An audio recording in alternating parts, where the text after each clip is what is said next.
So it. Please rise for pledge of allegiance. I pledge Allegiance to the flag of the United States of America and to the republic for which it stands, one nation, under God, indivisible, with liberty and justice for all.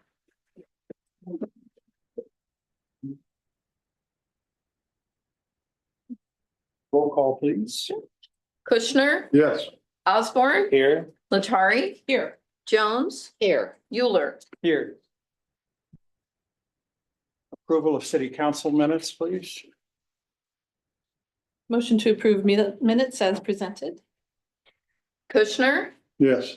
Osborne, Yes. Latari. Yes. Jones. Yes. Euler. Yes. Thank you.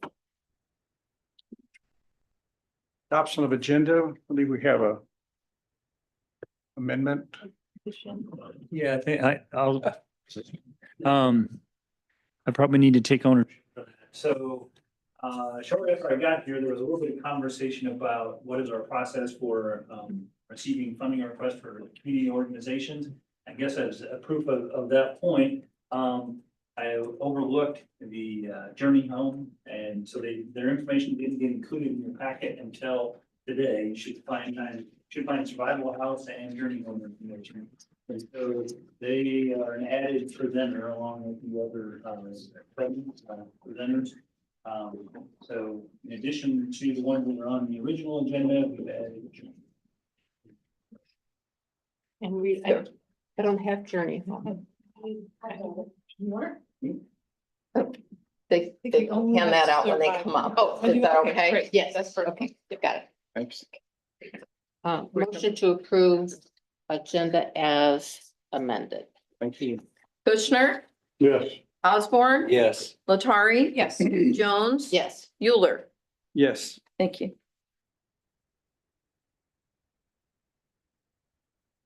Item 5, presentation. 5.1. Fiscal year 26 funding request. Big Brothers Big Sisters presented by Dana Phelps, Executive Director. Tyler or Ty. Well,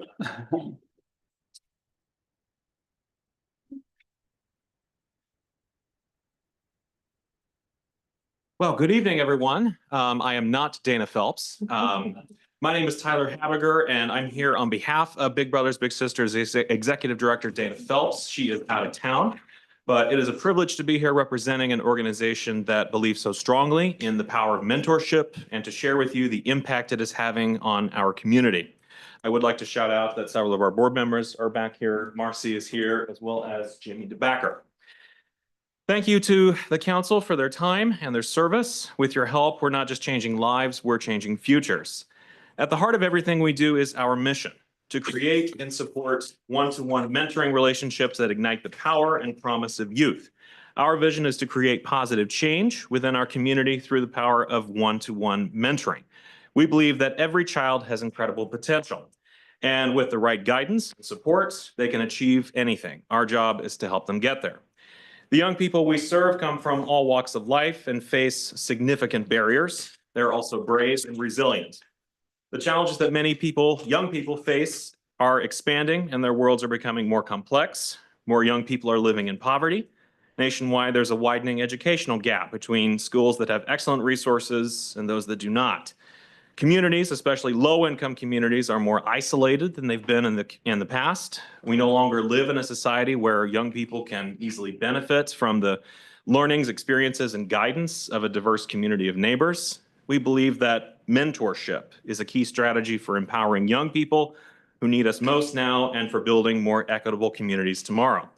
There are 3 imperatives that support our case for mentorship. Mentorship has a positive impact on young people, the economy, and our society. In Johnson County, we have 39 matches and 12 littles waiting to be matched. It's important to understand that our mentoring model is part of a national network with over 100 years of research. Studies from across the country show that mentoring through BBBS consistently leads to improved academics, better mental health, and long-term success. And we see that story playing out right here. We're proud of the service to the community with our thrift operation, and so far this year alone, we've taken in almost 175,000 pounds worth of fabric. Our partnership with Rise, the Clothes Closet, Standing in the Gap, Whiteman Air Force Base, Show Me Christian Youth Home, and Missouri Waste Management work very well and contribute to our success. We value our relationships with the university and Whiteman Air Force Base and are pleased to say that so far in 2025, we've provided over 350 hours of volunteer opportunities. And as you all know, the Barnett House continues to provide us with a great location to connect with our volunteers and our donors. We're happy to call Shepherd Park our home, enjoy pitching in around the park. I'm told that the security cameras have come in very handy over the last couple of months. We're proud of our strong financial stewardship, our local accountability. We remain committed to transparency with not only our private donors, but also our partners. So on behalf of Big Brothers Big Sisters of Johnson County, I would like to request that we continue to occupy the Barnett House at Shepherd Park and for continued support from the city of Warrensburg financially in the amount of $2,000 quarterly, and to express our deepest appreciation for the critical support you provide, not just to our organizations, but to so many across our communities. Thank you. Thank you, Ty.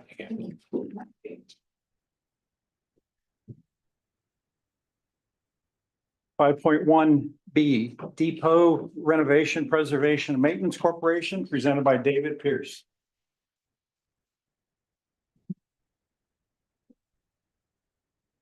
Well, thank you very much for the opportunity to talk about the Depot Renovation, Maintenance, and Preservation Committee.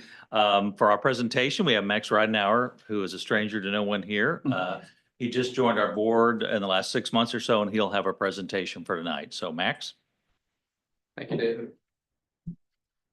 Good evening, Mayor and City Council members. My name is Max Ridenauer, and I am from the Depot Renovation, Preservation, and Maintenance Corporation's board. Thank you for letting me speak tonight. Joining me tonight are David Pierce, our Vice President. We also have Suzanne Taylor, our ex officio, with us too. I'd also like to thank Bruce Euler and Brett Penrose for their ongoing involvement as a board member and ex officio members of our board. So thank you.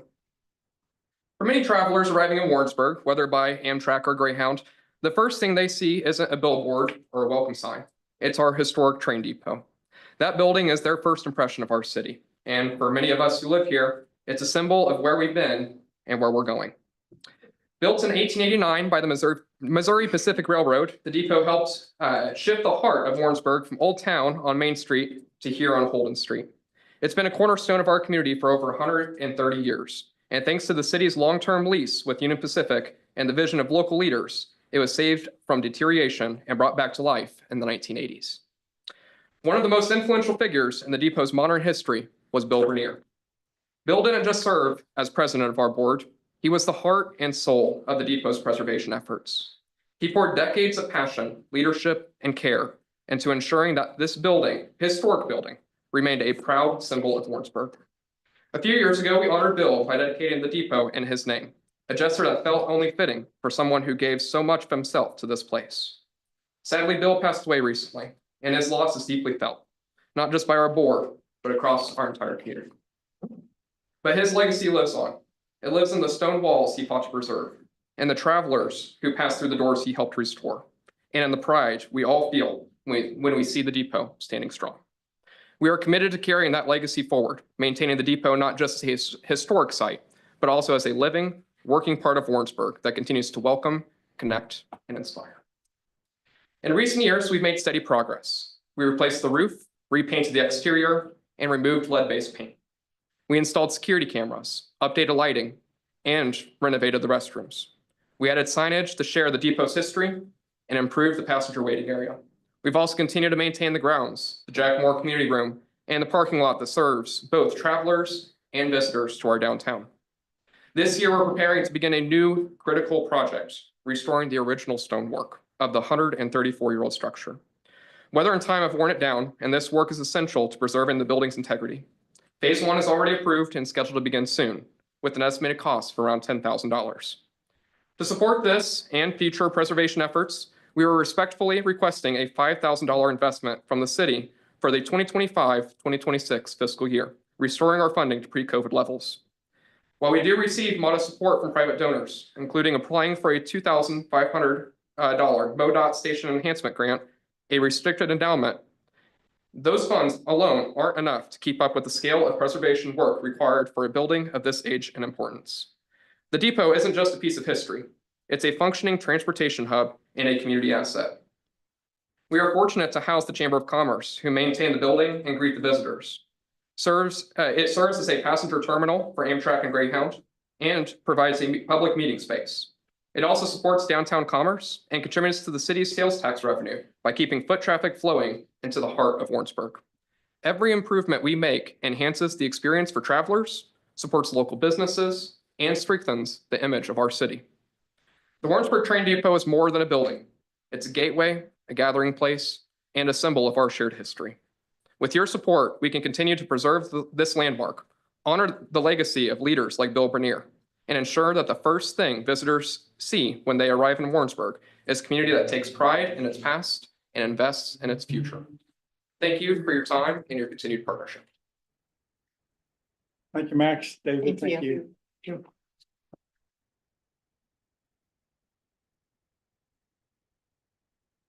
5.1C, Oats Incorporated, presented by Dawn Ashurst, Operations Manager. Hi. Good evening, everyone. No. Thank you for giving me the time to speak. A little background about Oats. We are a nonprofit organization that serves our rural communities in Missouri. We cover 87 counties in Missouri. Our goal is to provide transportation to our less fortunate community in most cases, our elderly, our disabled, and our low income. I'm here to talk to you tonight about one specific program we have, which is our old drum bus that runs specifically in Warrensburg. Over the past 12 months, we have provided 2,685 one-way trips within the city limits of Warrensburg. That's about over 2,100 or 21,000 miles and 1,500 plus service hours for a total cost of $80,000. We've additionally provided over 1,600 demand response trips on our old drum route. That was a service added to help people that could not necessarily make it to the bus stops that we have around town, like the one we have in front of the Amtrak station. The total funding that we used from Warrensburg, the city of Warrensburg, which we greatly appreciate, was $15,000. We got 8,000, a little over 8,000 from our riders and the purchase of cards that they could purchase from us. We no longer take cash. It was getting a little too complicated. So now we sell them cards so they can have those. And that's an easy way for them to budget their transportation funds throughout the month. You're getting your money on the first Wednesday of the month and you know you got to go to Walmart 5 times. You can purchase your card as you get towards the end of the month, not have to worry about coming up with money to get on the bus to go to Walmart. The remainder was covered by city grants. We would like to increase our funding from $15,000 to $16,000 for the upcoming year. We'll continue to provide transportation Monday through Thursday. We don't do Fridays anymore. We do demand response trips for those individuals still on Friday, and the fares will remain for the riders $1.50 for each ride. Thanks, Dawn. You're welcome. Appreciate Thank it. you. Thank you for your time. 5.1, presentation D, Pioneer Trails Regional Planning Commission, presented by Chris Hess. Hey, Chris. I'm Christopher Hess. I'm with Pioneer Trails Regional Planning Commission. If you don't mind, I brought some copies. I'm just going to hand off. If you're unfamiliar with our organization, we are one of 19 designated regional planning commissions throughout the state. We represent 4 counties: Johnson, Lafayette, Saline, and Pettis County, 31 municipality members at this moment, including the city of Warrensburg. Kristen Dorman is one of our board members and holds that position as a dues paying member for our organization.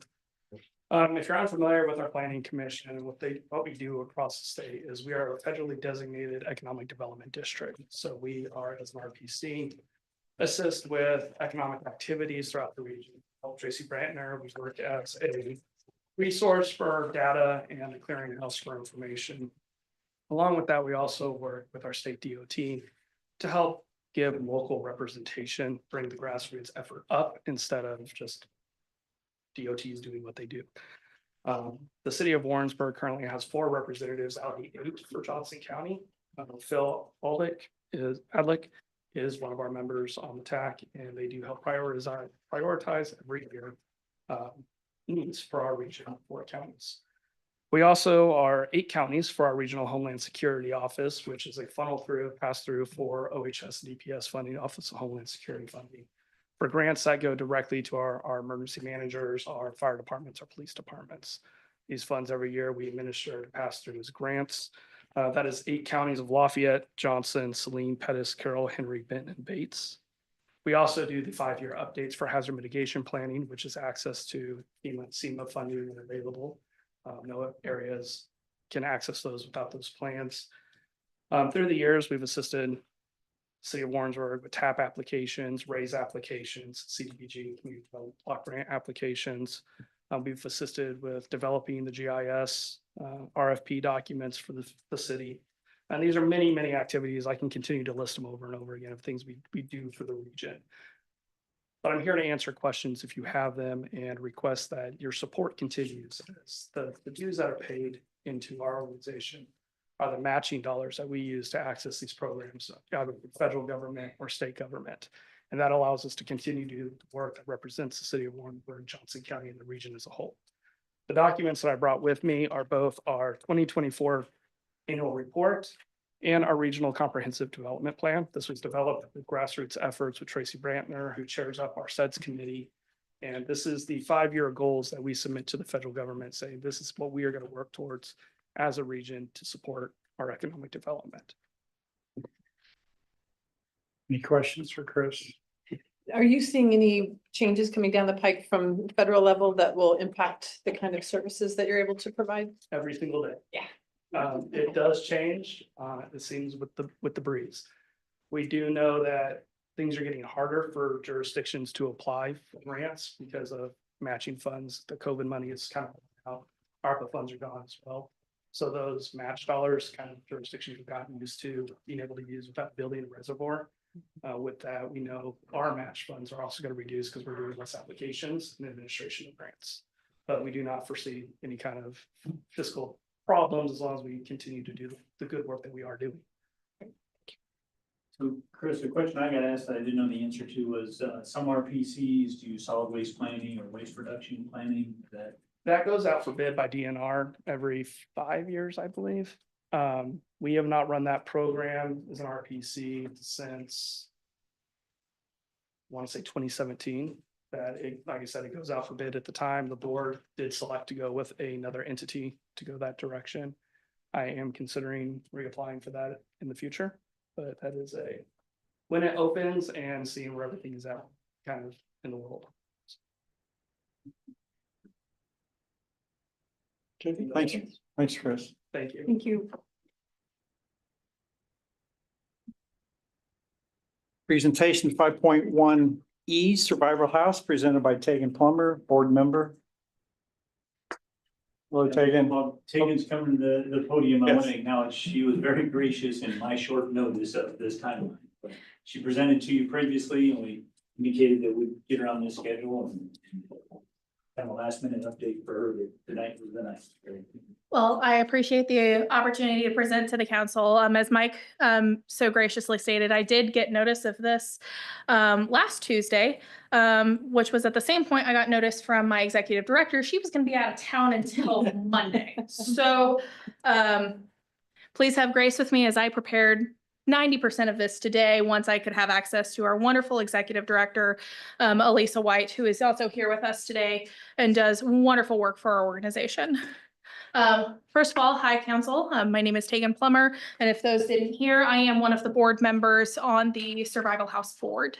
Survival House was established in 1982 to help victims of sexual and domestic violence. I was graciously invited here back in April to help celebrate awareness for Sexual Assault Awareness Month and get to share with the council why the work that we do is important. So I'm glad to be back here today, back here in July, even though it is extremely hot outside, to be able to share with you what a partnership would look like with Survival House. So to give you a little bit of background for those who weren't here at the meeting, we do provide several services. I don't think I got slides up today, but so we provide several different services from housing to crisis intervention, which looks like domestic and sexual assault response teams who go out after an assault has happened. We have those services to provide to our community in partnership with our local law enforcement. We also help individuals gain essential documents that allow them to open the gateway to employment, housing, and all other needs that they have as a person coming out of a domestic violence situation. We also provide client therapy to domestic and sexual violence victims that are provided by an in-house licensed marriage and family therapist. I had to ask her what the credentials are because she has an alphabet soup after her name. And additionally, we do resource advocacy and court advocacy. This is only a scratch of the surface of all the wonderful tools that Survival provides to our clients and to our community and those who are at their most vulnerable point.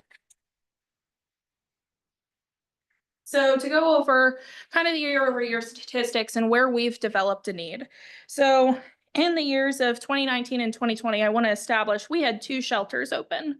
During that time, we had 1,400 bed nights in the year of 2019. In 2020, we had that number drop to 777 when shelter doors would have closed at some point during that year. Here in 2025, it looks like the bed nights that we have already reached this year has reached 2,087. Wow. There's a growing increase for need in our community for our victims. In addition, we've also seen a rise in clients and we are back to pre-COVID numbers. In 2019, we had 73 active client cases and we are back up to 66. So the need and people not coming to us because of whatever reasons, they're coming back and the need is multiplying greatly. To continue, we have some limitations in our services and what we can do. We are mainly grant funded. Our budget is over $1 million a year. To give you an idea of what that looks like. Tonight, I asked the council to grant us funding in the amount of $5,000 to help support some of the areas in which our services are lacking due to limited grant funding and limited resources. This includes ability to fund our staff who have one-on-one support with our clients, to help with rental assistance, which is sometimes difficult to be able to support, utility assistance, which sometimes isn't covered or even available at our other community agencies, court advocacy, providing one-on-one advocacy for those who are standing up and doing the brave thing of facing their abuser in court. And that is on the criminal as well as the civil side as well. As far as, I can't think of the name now, that I'm trying to remember it. This also, we are limited in what kind of transportation we can provide to our clients, as well as the maintenance of our facilities. As I previously presented to our council, our house that we use for our shelter is from the year of 1900s. So we have lots of limitations. Our current plans in the foregoing future, however, are quite bright and ambitious.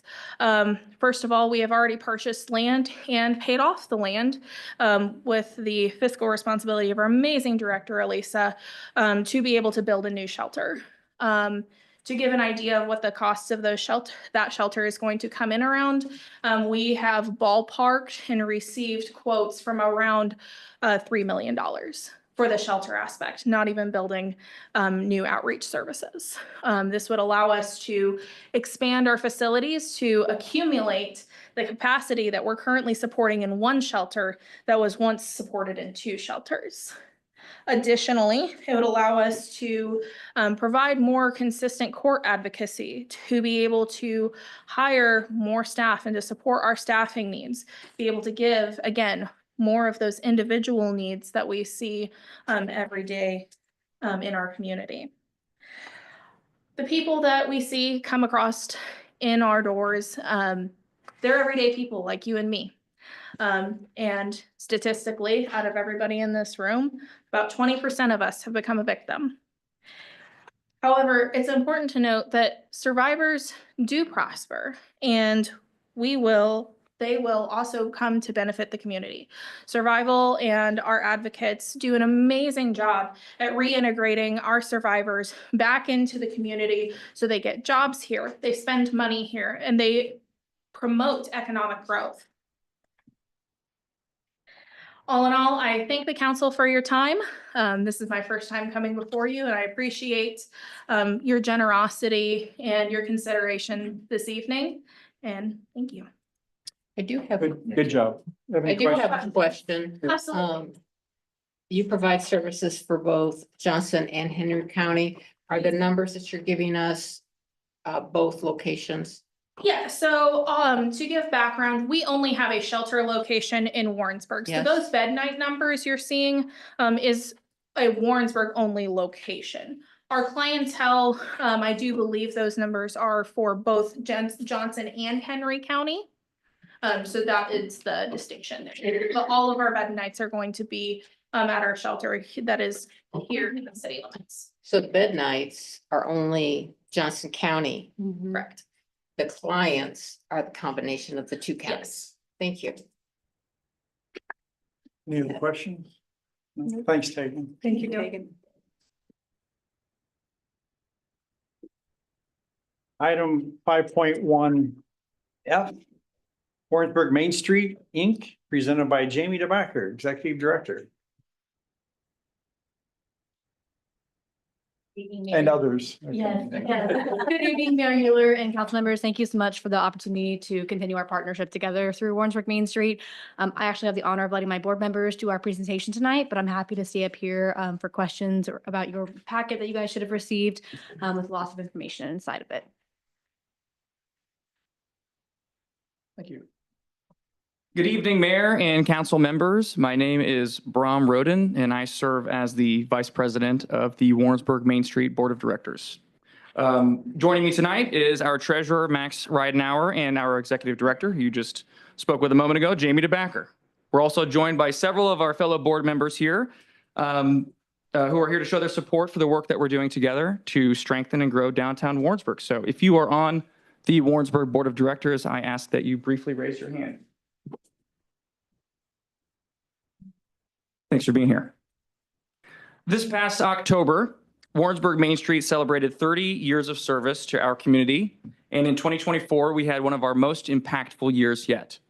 We hosted 54 event days, including Bergfest, the Jingle Bell Brew Crawl, Third Wednesday Art Walks, and our beloved Farmers Market.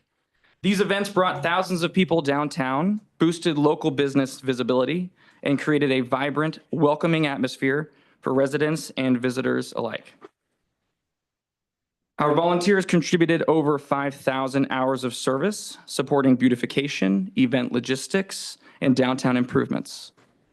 That equated to more than $170,000 in total volunteer labor value. That's a powerful reflection of how deeply our community believes in this work.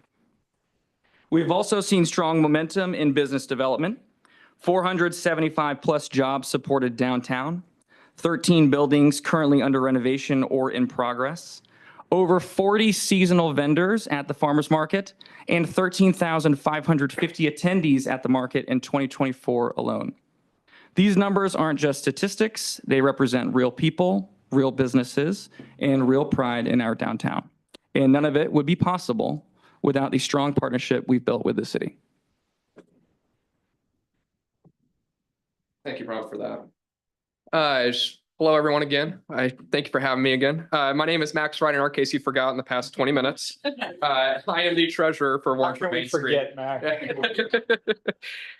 like to walk you through a little bit of our financial picture and what we're asking of the city tonight.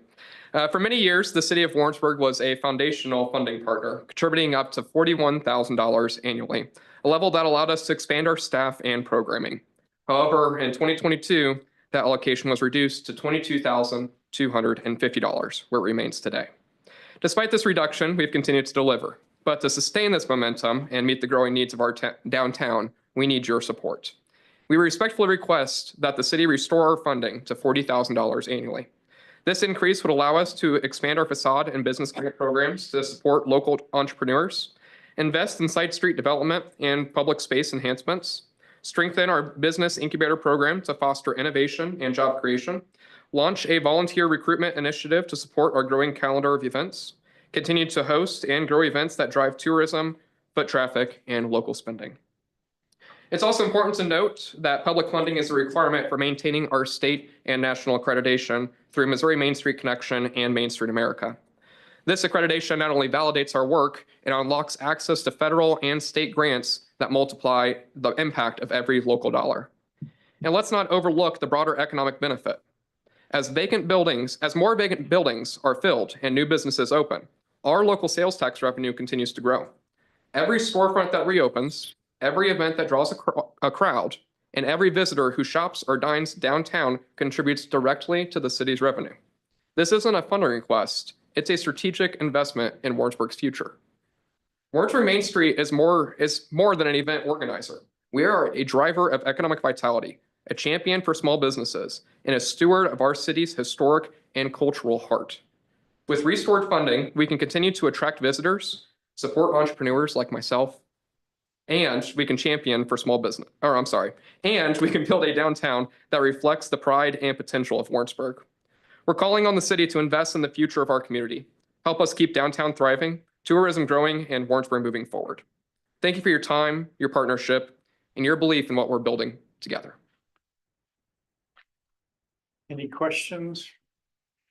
I just appreciate the very thorough report. It's great to see all those numbers and data in one place. So thank you for that. Maybe every year. Yeah, I know it's a lot of work. I've written those before, so thank you for that.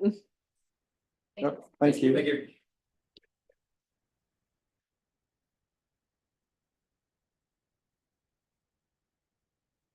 Five point one G, Whiteman Area Leadership Council, presented by Tracy Brandt. No, it isn't. I do not look like. Good to see you again today. All right. It's good to see you too. I have my helper here, my daughter tonight. Thank you. She reluctantly participated. Thank you, Emerson. I don't know how she didn't think this would be fun. Thank you. Could you introduce yourself? if you would? Yeah, I'm Greg Franken. I'm president of Whiteman Area Leadership Council. And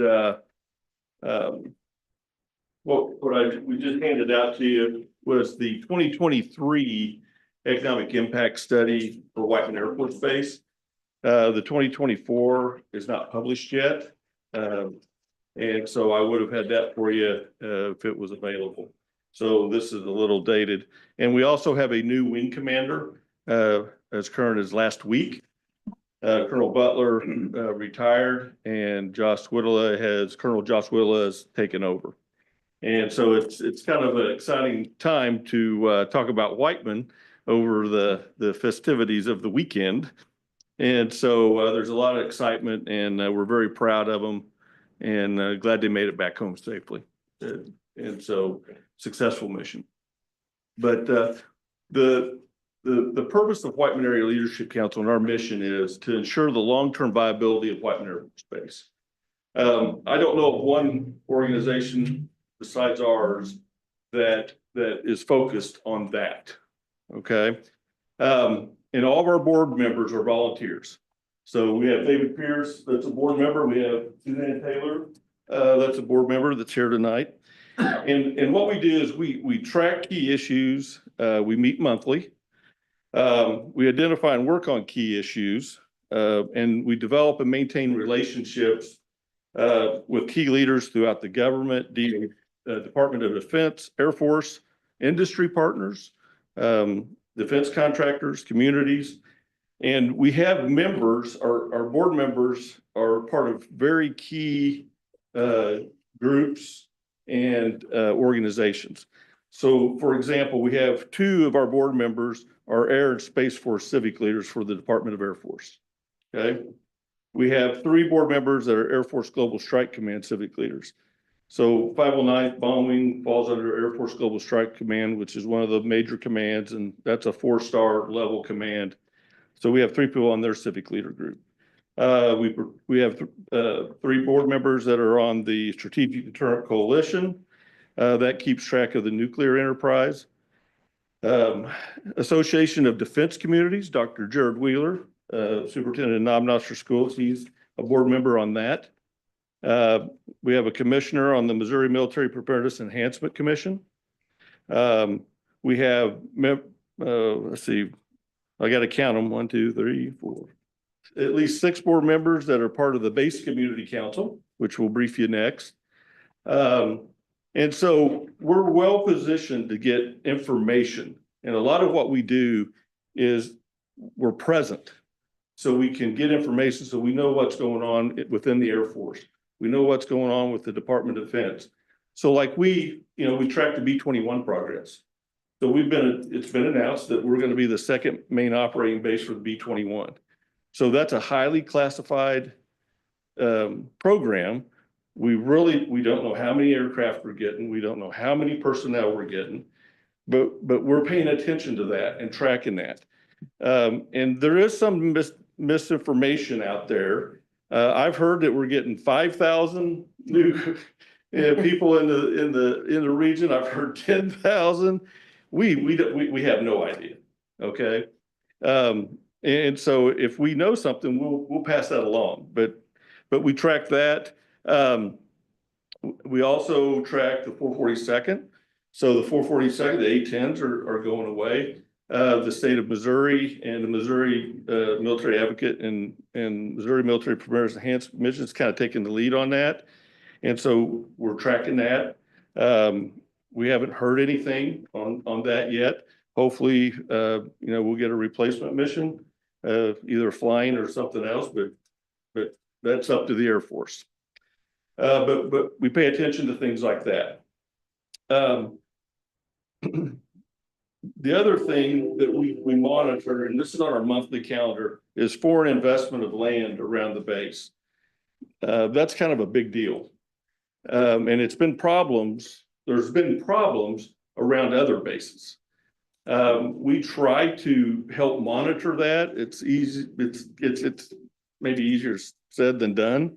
I mean, it's difficult, but we have the Johnson County Airport Zoning Commission that helps with that. And so we get information from that, but that's a very, very important thing that we need to track. The other thing is we pay attention to our competition. Other communities and other states have what we want. And so we want to protect that, and we want to support the base and ensure they're here for a long time to come. And we don't want anything to affect that. And so all of this requires funding.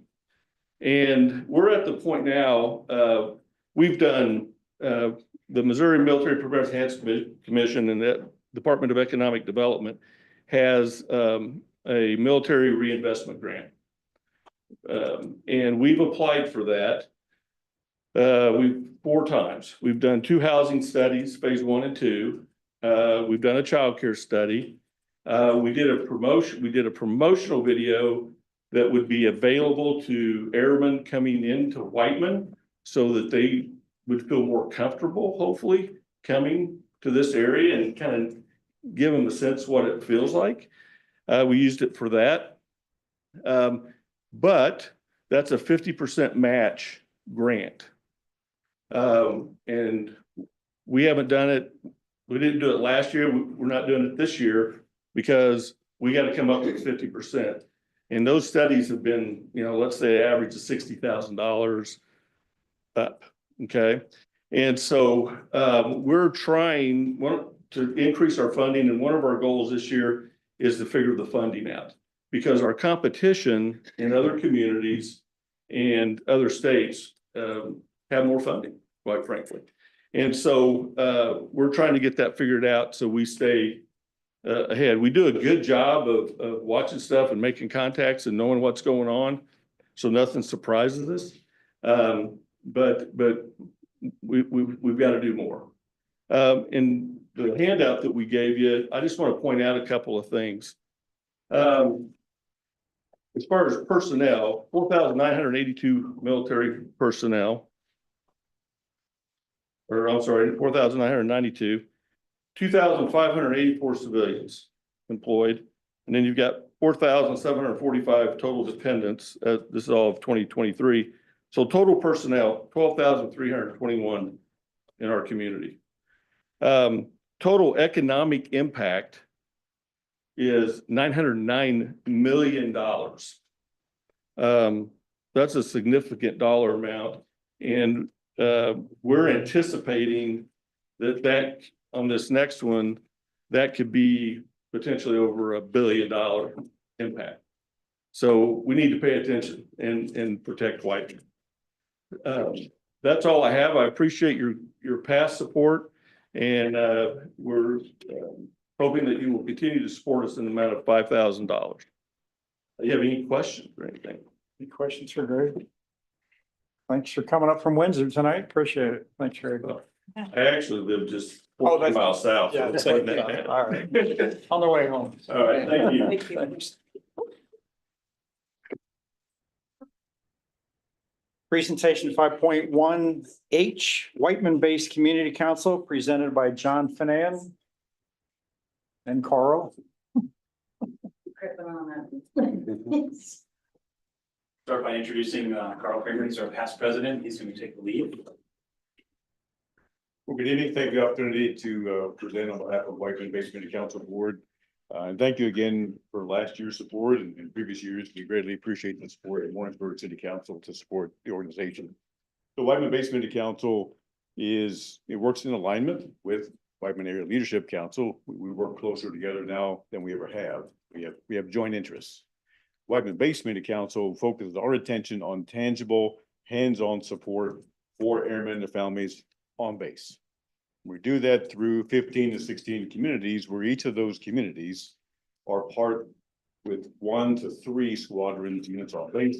It's fostered to be a reciprocal partnership to where the community supports those squadrons, and then the squadrons in turn go out to the communities to offer support as well. Now, there's core elements where we make the biggest impact. Those of you that have attended Bomber Ball event this year, it's in October. But it's where we have our impact. We send airmen home for the holidays. We offer educational scholarships under the name of Dale Buckingham. We have adopted airmen to, again, some airmen are on base, live on base, never really get outside the fence very often. So that support has to come from the community inside the gate. But we also focus on that support back in the communities to where we give spouses, families, airmen that disconnect physically, mentally from their daily mission that's at a high level, of course, right? They come in the communities and disconnect so they can be a stronger airman for that mission completion. But one area where we've concentrated support that's really been a good impact is through the first sergeants in Operation Warm Heart. So that funding that we've increased our allocation probably 3 or 4 times from what it was 2 or 3 years ago. It arms the first sergeants understand where the needs are of airmen. They have the shoulder to shoulder, eyeball to eyeball connection, understanding what airmen may be at risk, needs a lift. Airmen support each other. Sometimes they don't want to ask for help. So Operation Warm Heart does a great job, the first sergeants, to stay connected with those airmen. And then if we provide them the funding through Whiteman-based Community Council, they can then, whether it's a family member that's passed and they don't have enough funds to go home for the services, or whether it's medical needs, transportation, food, whatever the first sergeants define that is appropriate, where the right investment can impact that airman and their family. That's where we have stepped in, understood this new need that can directly align to fulfill what is impactful for that airman. So as we request tonight, we'd love for the Warrensburg City Council to again support Whiteman-based Community Council with a $3,000 level of support, consistent with last year and the previous years, that allows us to continue to offer all the support we do, but then also we're continuing to flex. The need of Whiteman isn't static. So our support needs to evolve. I think we pride ourselves in, as a board, to make sure that we're listening to now Colonel Whitliff or Chief Sipos, other leadership across, whether it's active duty, Guard, Reserve, or Army, on base to satisfy whatever needs are relevant. So Dr. Fernand, you want anything else? I would just add that the Base Community Council Board has a long-standing service-committed working board. So they're always looking at ways, had a board meeting today and they said, well, how do we help dependent spouses and children when members are deployed? So that's another angle. Each time we meet, thankfully, we have a lot of creativity and a lot of people willing to do the heavy lifting and the work, but so this funding is generous sponsors are what helps it go, whether it's helping airmen that are in the dorms or more complex issues like Operation Warm Heart when someone hits their darkest moment and they don't have to worry about going through an extensive process to get home. The goal there is the First Shirts Council has that funding and they're on their way and they don't have to stress over what they're experiencing plus how do I get home. So. Any questions? No, thank you, gentlemen. Thank you. Both. Okay.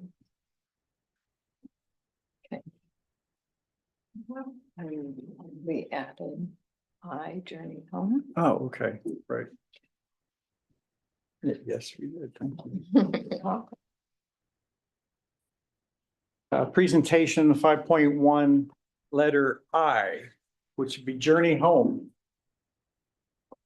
Mary McCord.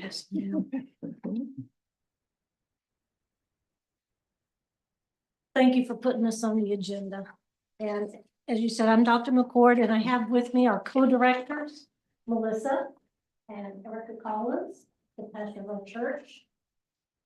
Okay, and Tom Lilly, who's our trustee. Later on, they will be presenting a separate proposal. I've asked to speak, so, okay. Our proposal is for a feeding program. Some background, Journey Home was established in 2020 as a shelter. We're a 20-bed shelter. Since then, we have also added some other important services for the community. We do a free shop, Journey Home Shop, where we pick up and reuse and recycle furniture, mattresses. We also provide household items and hygiene items for free to anybody in the community. And we have a day center on Tuesdays and Thursdays where we feed breakfast and lunch. It is that particular program that I'm coming before you to ask for some funding and help. You haven't had a chance to look over it much, but in 2024, we gave about 15,600 meals.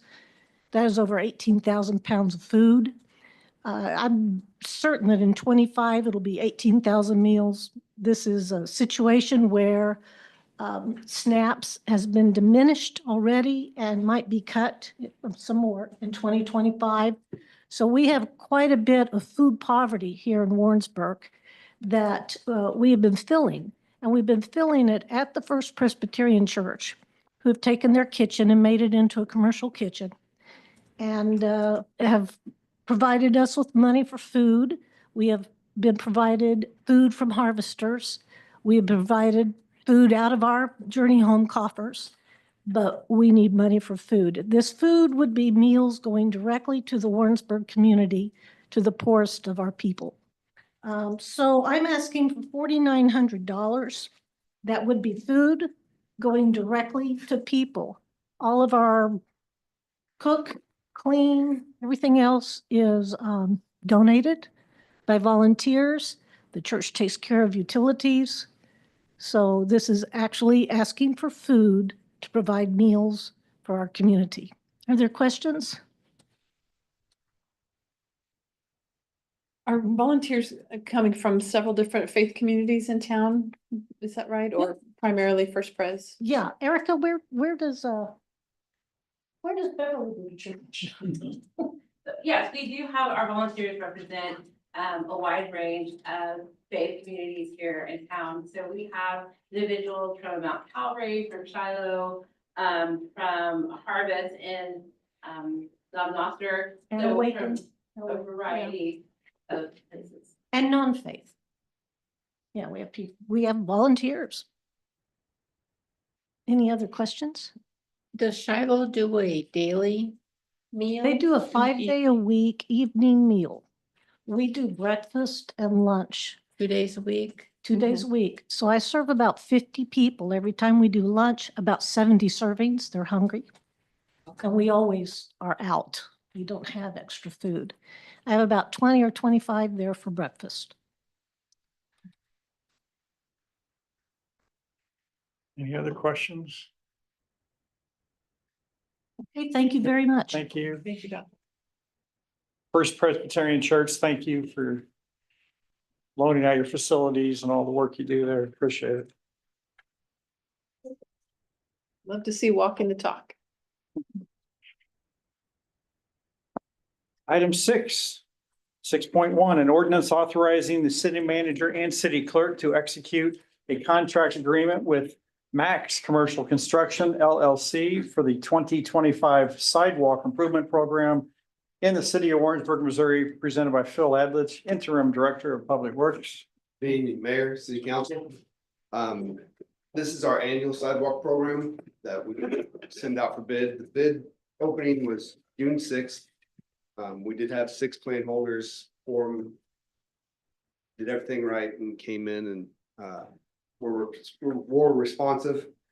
The lowest and qualified bidder was Max Commercial Construction LLC. We used them last year. They were a subcontractor to the mill and overlay program. But last year we had the sidewalk program under the mill and overlay. So this year we took it out so we can get a better amount of sidewalk done. Through that, the subcontractor, contractor, all that other fun stuff was a little more expensive, but we're hoping to get a better amount of sidewalk done this year.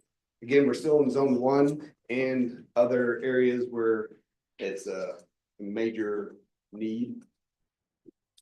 You know, certain sidewalks have been brought up, like the one over there on Ridgeview and Gay last year where we had to fix due to tripping hazards. So, this program is ran to where we have a quantity or we have a known amount of money we want to spend. So we're going to get the most quantity linear feet that we can get. So it's every week we go out and measure, and then the price is put onto it. We pay it. And then once we reach our $130,000, it's over. So we stop and tell the contractor thanks for the work. We, do monitor the actual, our project manager will be out there monitoring this and making sure it's done at a quality that we ensure. We've successfully done that in the past 2 years. Again, we aim to help with the connectivity and accessibility, walkability of Warrensburg. So staff recommends the approval of this. I'll stand for any questions. Questions for Phil? Just so I understand, so the responses were, so the winning bid was just over 19,000, so. Yep. And the quantity that was provided to the folks who provided the bids was just a kind of an estimate in order to get a bid, I understand, so less than $20,000 for 100 or so each of several different kinds of things. So that will be done multiple times. So there'll be probably many hundreds of these kinds of things done Yes. up to that Up to $130,000. $130,000. So, okay. Basically, Probably we'll take super the- obvious to everybody else. I just want to make sure I Yeah. understood what I was looking at. Okay. Thank you, Phil. Where's mud, right? No questions? Make a motion. Motion to move to second reading by title only. Kushner, Yes. Osborne, Yes. Latari, Yes. Jones, Yes. Euler. Yes. An ordinance authorizing the city manager and city clerk to execute a contract agreement with Max Commercial Construction LLC for the 2025 sidewalk improvement program in the city of Warrensburg, Missouri. This is for adoption or rejection. Kushner, Yes. Osborne. Yes. Latari. Yes. Jones. Yes. Euler. Yes. Thank you. Thank you.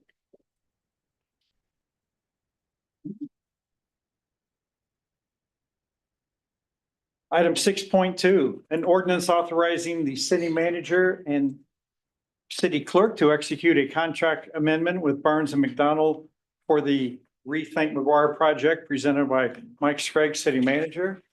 Thank you, Mayor and Council.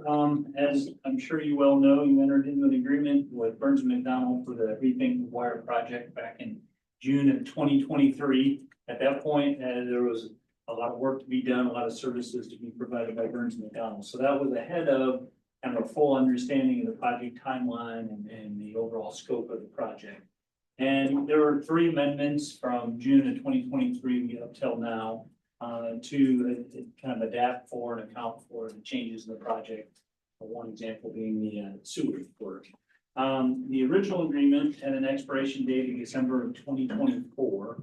The agreement that's before you now takes into consideration that we've been working, it was continuing to receive services from Burns and McDonnell after that December 2024 date, and extends the agreement to December of 2025. And then it compensates for some services or accounts for some services that have been previously provided. And so the original scope of the service agreement provided for full-time inspections. We're now to the point in the project where work is commencing and inspections have become more necessary than ever. And then it also takes into account additional services that have previously been provided. And so Burns and Mac itemized for us that they did the sanitary sewer construction management support observation services that they provided. They valued at $131,900. Utility coordination work in excess of what the agreement originally contemplated. They valued at $29,900. And then grant coordination and applications, as I think you're aware, we received a design grant. We received an emerging contaminants grant. The services for that grant coordination and application are valued at $96,900. And so that interplay of those services previously provided and expiration of the agreement and need for inspection services prompted a conversation with Burns and Mac and city staff about where we stand and services provided and services that remain necessary. Burns and Mac offered up a proposal to provide part-time inspections rather than full-time inspections, and we discussed that with them. It's our opinion and our recommendation that we go ahead and continue with full-time inspections here. We do have someone on staff of Burns Mac available to conduct that. So the amendment that's before you accounts for continuing full-time inspection and also then factors in the services previously provided, essentially outside the scope and balances all that out. So the recommendation is for a fee increase of $138,489 from a current fee of $4,317,810 to $4,456,299. That's that $138,489 difference. As the fiscal note reported in the council letter, we are far enough along in the project to know where we stand on some costs and realizing some savings. And so there is a combination of savings and interest earnings that would allow us to enable and absorb this cost. And I'll walk you through the numbers just a little bit. I'm sure you're wondering where things stand and how it is we're able to afford that. So one of the attachments to the council letter was a McGuire budget update. And you'll see in there that there's interest earnings of $1.7 million. There's the $3 million transfer that you authorized. And ultimately, when we get to the end of the project, we'll kind of size things up and see how much of a transfer might actually be necessary. There was the MoDOT cost share grant for just a little over $1 million. And there's the emerging contaminants grant that was secured for $4.5 million. So in addition to the original bond proceeds, there's those other sources of proceeds. On the expense side, on the savings side, there's the sanitary sewer project itself. We were able to make some changes in the field and save about $39,000. And then there was a placeholder or a cost estimate for pre-construction services by Capital, our general contractor. Now that they're through the pre-construction phase, they've reported savings there of $638,000.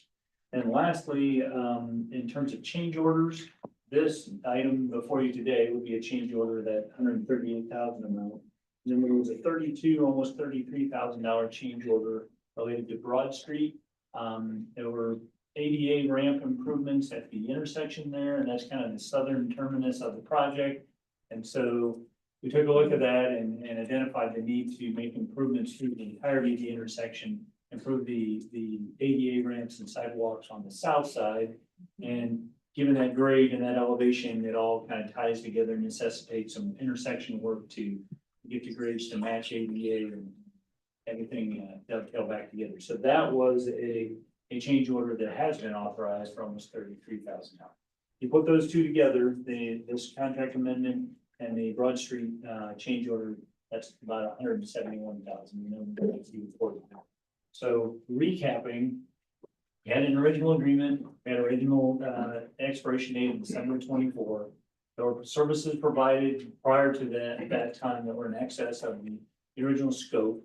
Rather than try to make some type of an adjustment and keep cost flat by backing down on inspection, it's our recommendation that we go ahead and approve this amendment to the agreement to fund full-time inspections for the remainder of the project. And then there is enough cost savings identified at the moment to cover this added cost. And then as we true up the project, we'll have more details for you when we close it out, exactly what the savings were, what the balance might be, and that'll be an opportunity to discuss how much of a transfer you want to make out of the sewer fund to fund the sewer elements of this project. So be happy to try to stand for any questions, and I will be quick to rely on staff to help me out. So with this amendment, contract amendment, should this take care of the engineering costs for the balance of this project? And what is the percentage of the cost, the Burns and Mac contract cost of the total cost of the project? I was trying to figure that out the other day and I didn't know what numbers to use. Right. So in answer to your first question, as far as we know, unless there's something unforeseen, I don't have reason to expect anything at the moment. This should finalize what's left for the remainder of the scope of the project. And then if you take the $4.4 million number into the 27.9, it's about 16% of the project. And the thing to bear in mind there is that's the street project that was originally funded at 17 million, plus the emerging contaminants grant, plus the MoDOT cost share, which is the design side of that. So depending, I think that's probably the truest way to look at it in terms of the entirety of the emerging contaminants grant and the MoDOT cost share funding that was secured. So I'd say about 16%. If you took it into just the original contract or the original project scope, it's more like 25%. And is that normal percentage? 25 is probably high, 15%, and it's probably a little higher than, and 10 to 12 is what I'm used to, but I would acknowledge there's been a lot of work in terms of marketing, community, social media, advanced planning, grant applications, securing grants beyond the typical construction project. Okay. All right, thank you. And Burns and Mac is here. I certainly want to give her the opportunity if she misstated or if she wants to add. Happy to answer any questions. Yeah, Brenda or Mike, having been in a lot of these meetings, what level of the inspector do we get? I know they had education and experience, I'm sure. I know the individual, but I'll let Brenda speak to that. Yeah. Do you want to- Just introduce yourself and come on up. Thanks, Brenda. Hi, good evening. I'm Brenda Mackey with Burns McDonald, the project manager for Rethink McGuire. For the construction inspection, our current plan is Peyton Stoner will be here on a full-time basis. And Peyton has been with the project now about a year. So since we were really heavy into the final design and into construction, Peyton is fantastic to work with, great communication skills with both the contractor and I think with staff, with the public. Correct me if I'm wrong, guys, with our utility companies. He is about 5 years out of school. So just to kind of give you idea. He is an engineer in training, so that is his technical background. I've worked a lot with Peyton. I trust him with this project, and I think you'll grow to know him and enjoy working with him too. And for those that couldn't hear my head nodding, now we agree. Personal relationship. So does Peyton live here? He does not. He'll be coming in from Kansas City, from the Kansas City Daily. office every day. Yep. And right now he's been coming over frequently. Usually Andrea or Peyton once a week. Well, I mean, so one of them's here and then the other, so they're here twice a week. Yeah. And Andrea and Peyton are both great to work with, and they're doing a great job. We'd be happy to keep Peyton. But this is full-time observation. So how's full-time observation 2 times a week? No, it'll be full-time every day.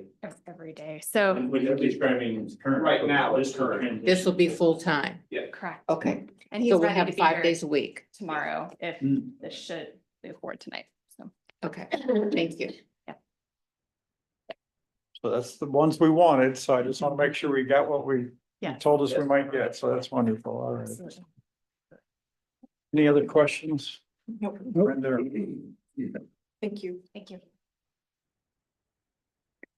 Need a motion? You did? Motion to move to second reading by title only? Kushner, Yes. Osborne, Yes. Latari, Yes. Jones, Yes. Euler. Yes. An ordinance authorizing the city manager and city clerk to execute a contract amendment with Burns and McDonnell for the Rethink McGuire project. This is for adoption or rejection. Kushner, Yes. Osborne, Yes. Latari, Yes. Jones. Yes. Euler. Yes. Thank you. Thank you. Item 6.3, an ordinance authorizing the city manager and city clerk to execute a memorandum of understanding with the Warrensburg R6 School District for the School Resource Officer Program for the 2025-2026 school year, presented by Police Chief Andy Munsterman. Good evening, Mayor, City Council. Before you is the letter in the background for the MOU for the SRO program. This program started well over 25 years ago. I've been here for 25.6 years, and it was in place then. We had 2 SROs throughout its existence. We had a DARE officer as well.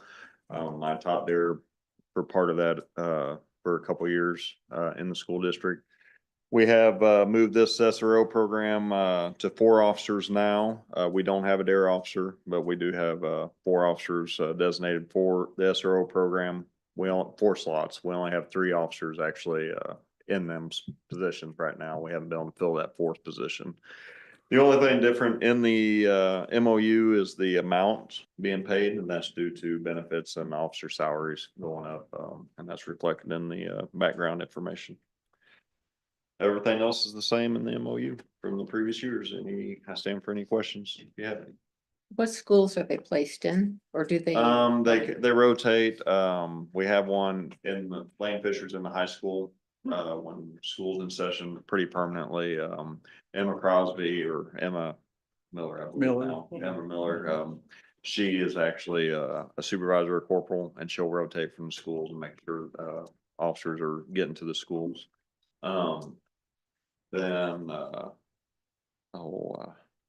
Sorry. third guy. Forget Ducos. Thank you, Ducos. She was assigned last year, and she's mainly at Sterling to middle school, so rotating in them. But she does concentrates a lot at Sterling. It seemed like this last year. So Thanks, Chief. no problem. Thanks, have a great evening. You. Motion? Motion to move to second reading by title only. Kushner, Yes. Osborne, Yes. Latari, Yes. Jones. Yes. Euler. Yes. An ordinance authorizing the city manager and city clerk to execute a memorandum of understanding with the Warrensburg R6 School District for the School Resource Officer Program for the 2025-2026 school year. This is for adoption or rejection. Kushner, Yes. Osborne, Yes. Latari, Yes. Jones. Yes. Euler. Yes. Thank you. Other business, 7.1, a resolution approving donation request by Teachers Warehouse of Johnson County in the amount of $500 from the Stevenson Fund presented by Jody Schneider, City Clerk. Thank you, Mayor Euler. Good evening, Mayor and City Council. Periodically through the year, the city receives donation requests from various entities. This one in particular is from Teachers Warehouse of Johnson County. They have requested $500 from the Stevenson Fund. As you know, the Stevenson Fund was established in 1928 through a bequest by Charles Stevenson under his last will and testament. Mr. Stevenson at that time bequested these funds with the City Council as trustees and the committee to administer the funds and providing that these be used for charitable, educational, and library purposes. In the council letter, we have designated or given a 5-year donation history. So you may see where the funds have gone in the past 5 years. There is restrictions on the funds that are available. As noted in the last will and testament, our finance officer has approved this, or Finance Officer Tui has reviewed this request and designated that these funds are eligible for the request. There are funds budgeted for this fund year. The Teachers Warehouse actually sponsors Johnson County school districts. Over 750 teachers and over 7,500 students in the Johnson County, Missouri school districts benefit from this program. Happy to answer any questions you might have in regard to this request. Move to approve. Move to approve. Thank you. Kushner, Yes. Osborne, Yes. Latari, Yes. Jones, Yes. and Euler. Yes. Thank you. Thank you. Item 7.2, a resolution approving 2025 donation requests by Johnson County Cancer Foundation from the Stevenson Fund presented by Jody Schneider, City Clerk. I will need to abstain from this. Recuse yourself from Yes. this. And the reason why, please, council. I member. am a board member and a sponsor.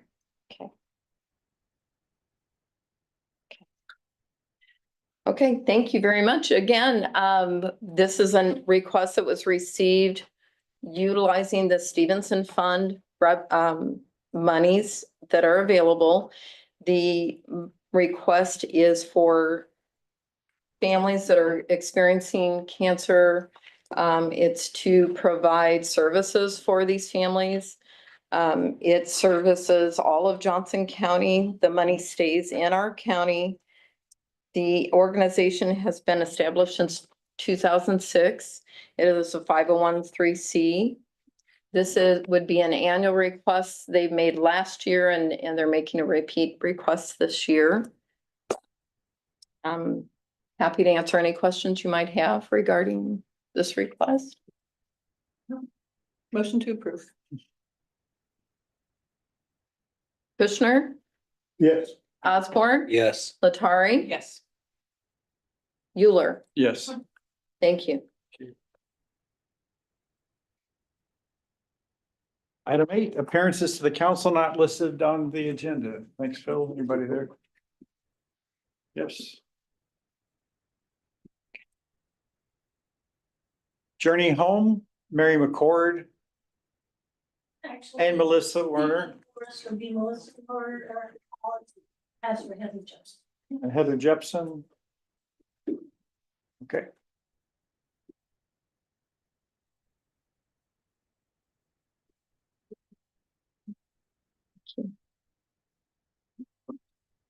Thank you so much for having us again. Mayor, council, will make this very quick. We obviously made our presentation earlier, but we kind of want to talk about this proposal separately because it's our projection for the future. What we understand is that individuals who are transient and homeless are very visual in our community. And it's not a shock or surprise to anyone in this room that there are times when these individuals are congregated in public spaces and people tend to fear what they don't understand or what they don't have knowledge about.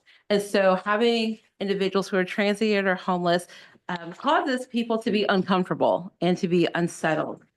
And so we understand that, and we have tried to answer that issue. You know, we can find large numbers sometimes at our library or what we would consider large. But in the scheme of things, we consider our total population not really large at all.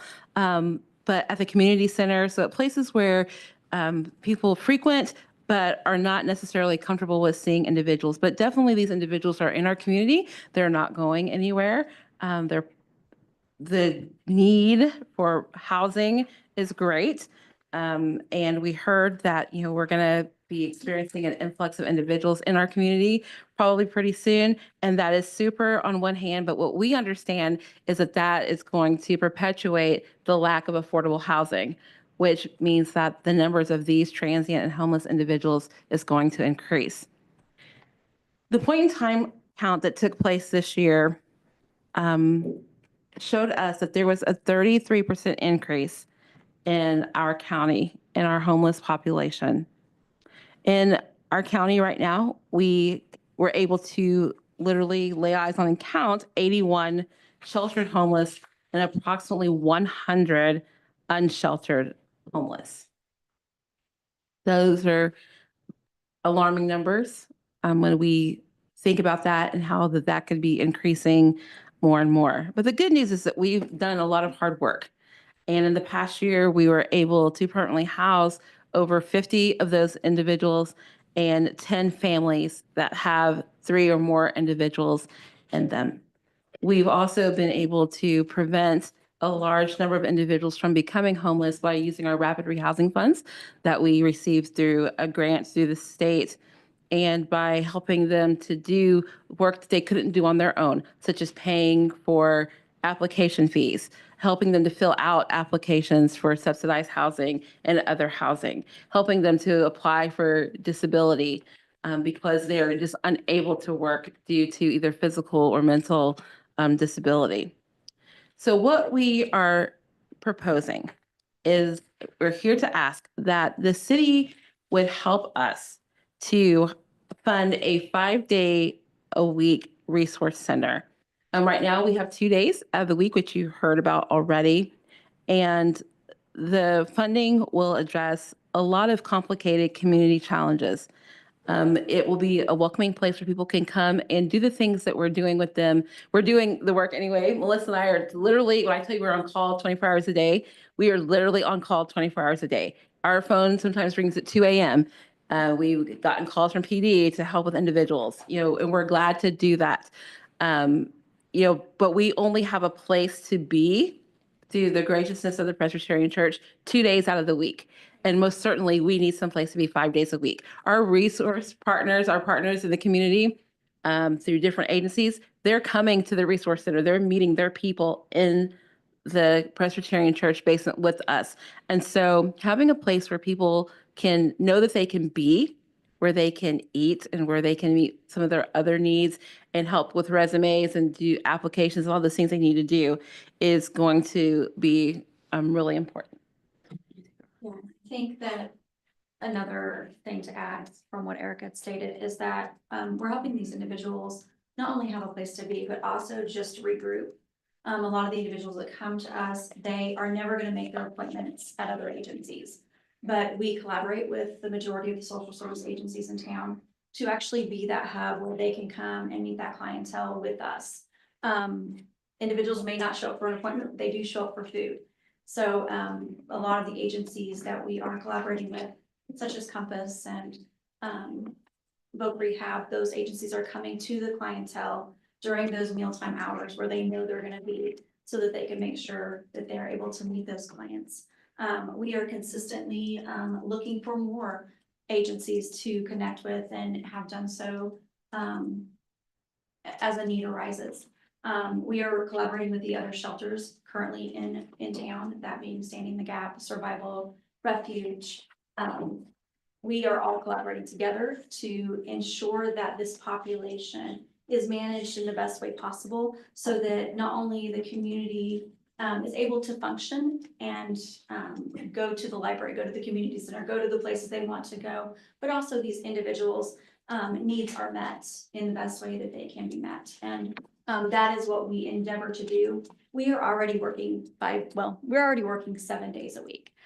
We currently have a location for 2, but those other 3 days of the week, we're asking for 5. We're currently working those days as well, fielding calls, meeting clients in the community. So our biggest need is a location to actually be open 5 days a week so that we can actually have our offices there and be able to, again, be that hub where agencies can come and meet that clientele.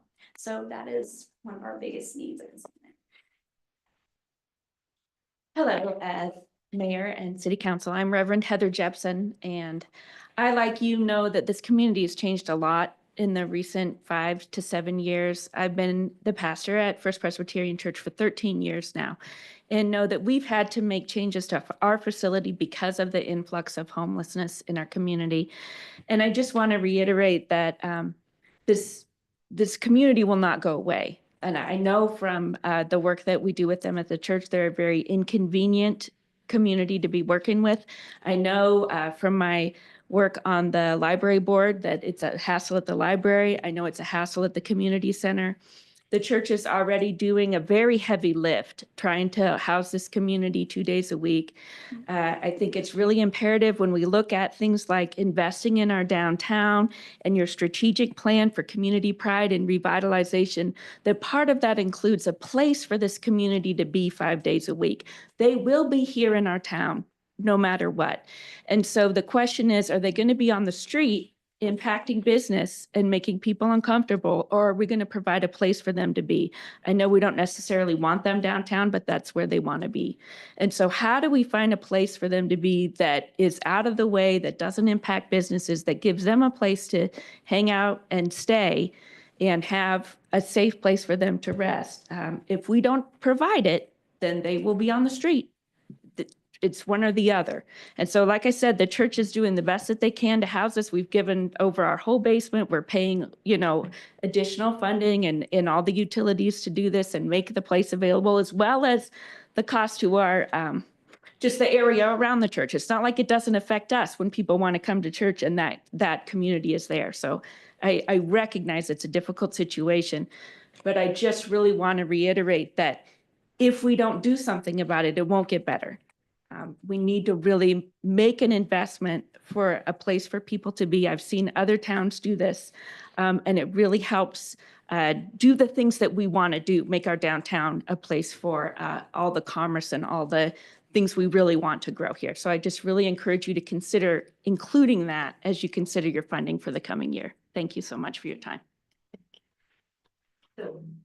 We will most certainly continue to do the work that we do. And I believe that, if we're going to come and ask, we want to have a very solid plan. So we'll be back. We just kind of wanted to plant the seed tonight. And so, so that we'll be ready for us when we come back. So this part of our presentation is just the seed being planted. So thank you so much for your patience and thank you for your support. And I will just want to go on record as saying that we most certainly appreciate members of this council for showing up and for your compassion and for not only just sitting in these seats, but being a very active part of the solution that we're trying to bring forth with this population. You're very active, in volunteering with our emergency shelter during the coldest of the nights. And you guys have just been phenomenal. So thank you. Thank you. Thank you. Appreciate you. Thank you.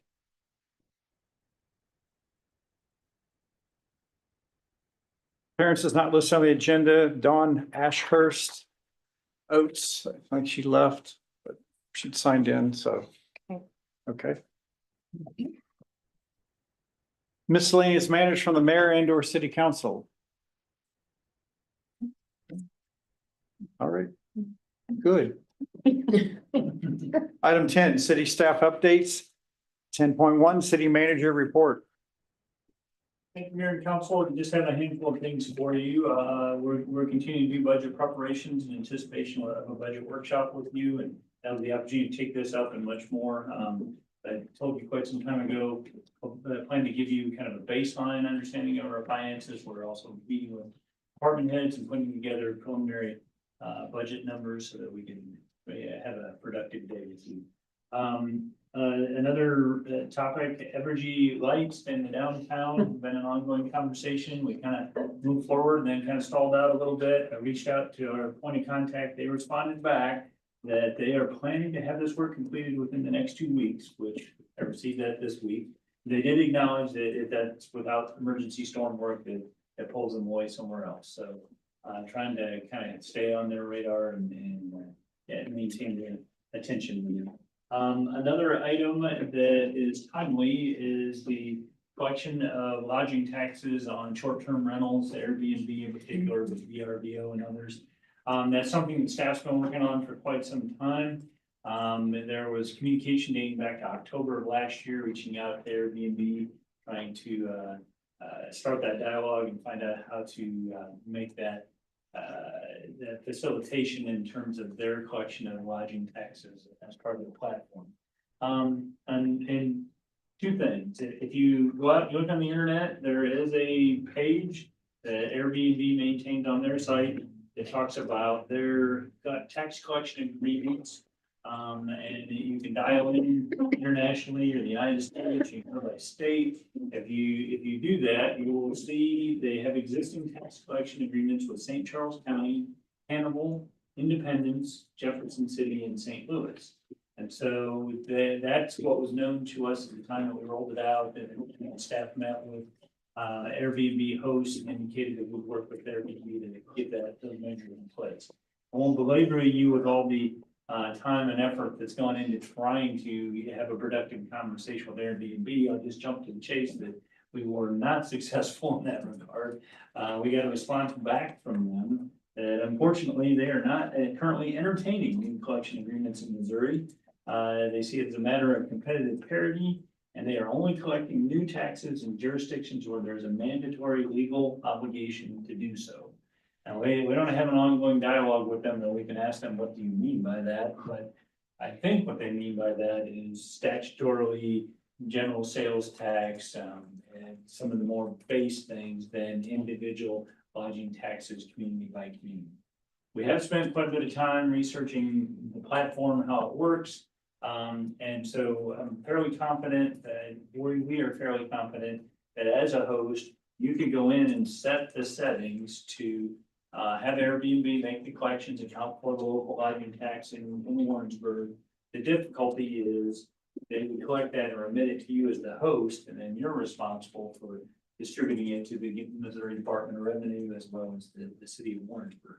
So I'm telling you all that at this point, just to apprise you kind of where things stand. We have made quite a bit of an effort to try to get things in place. My intention is to bring it back to you in greater detail as a decision point. Not at all recommending that we do anything different, but I just want to give you the opportunity to have a full understanding of what the intent was, what was communicated, and how Airbnb is now responding. And we can talk a little bit more about implementation going forward. But it's not as easy as we might have expected. Airbnb, frankly, is just not nearly as cooperative as we thought based on their representations on their website. I would tell you as well, we've had conversations with other cities at conferences, working relationships, and through a listserv.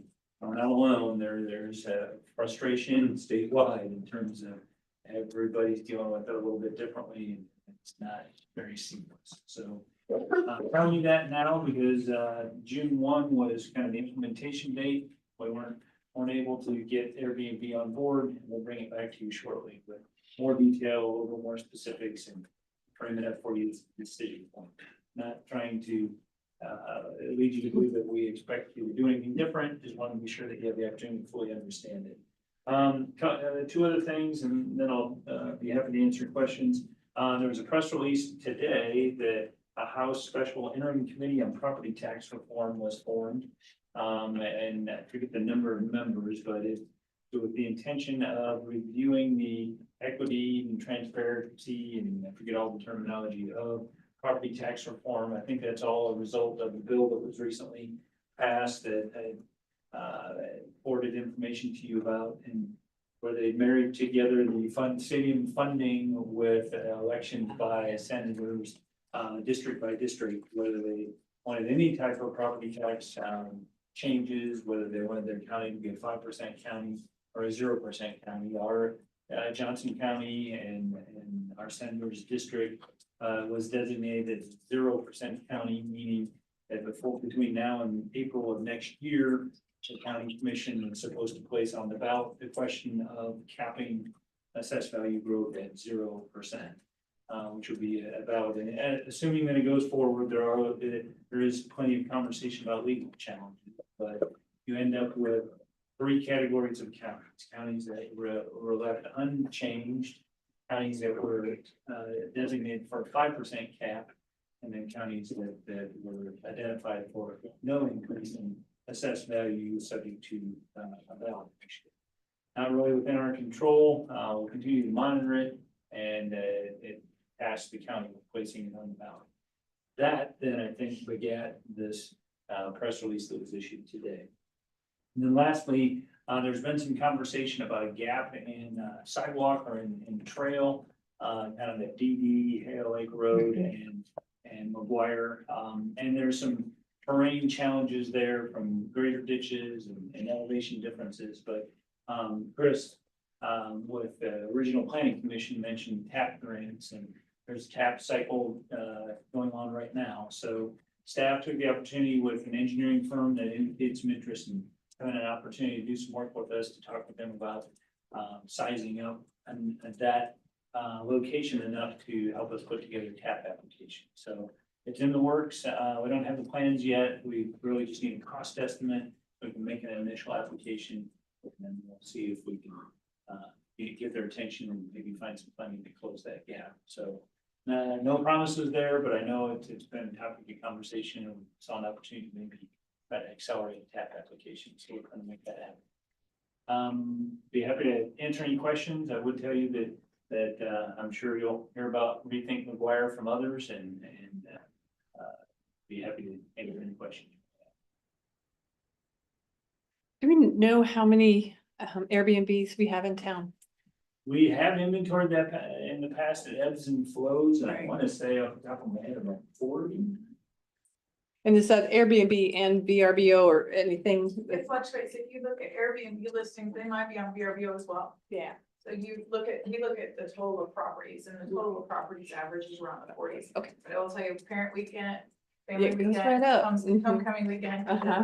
Yeah. Yeah, so on average, a normal weekend in the borough, you'll find about 40. Okay, thank you. Are you able to collect the tax from the VRBO platform versus where you're not collecting it or not able to collect it through Airbnb? From the research that I've been able to do, there is a company, a third-party company that will do that for VRBO. It's called Avalara, and I believe it's for a fee, but Of it's course. not directly VRBO. It's kind of a bolt-on additional service. And then one other thing, if the numbers that are being projected for World Cup next year, right, could cause an increase in Airbnb.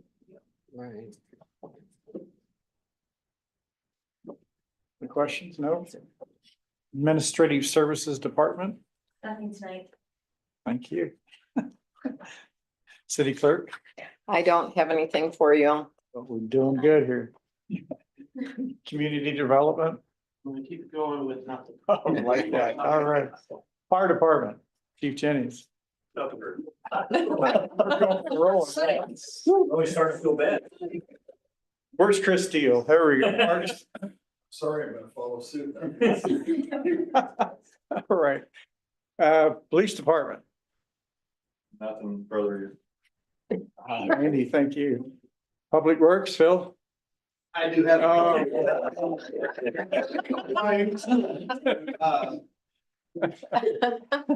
Number one, the plant expansions out there, DNR did put the permits out to public notice, so they'll be out there until I think July 15th.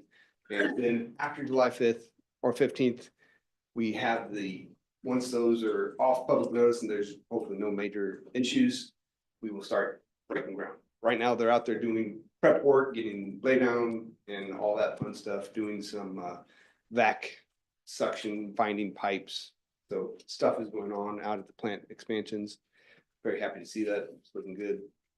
Going smoothly. We think McGuire. There's lots of work going on. Hopefully North Street will be open tomorrow. That's what I've been told. So hopefully it'll be open.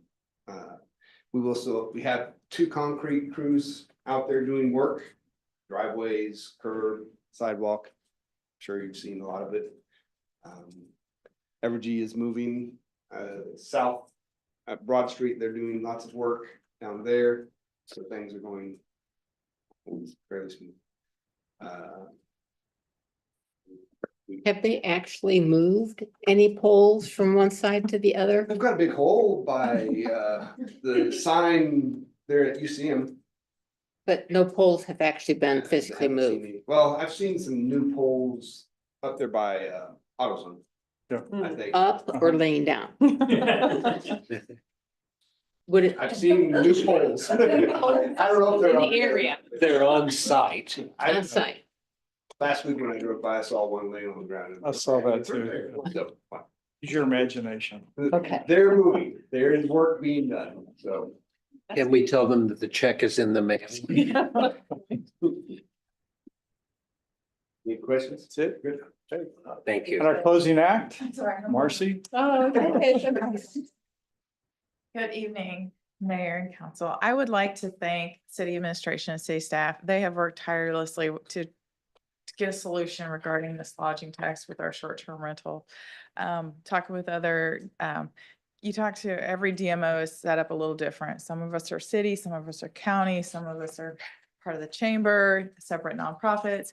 Everybody's a little different. And so kind of learning that, but the hours they've spent talking, setting up accounts, reaching out to people that have accounts and all of that is greatly appreciated because that we're 100% funded by the lodging tax.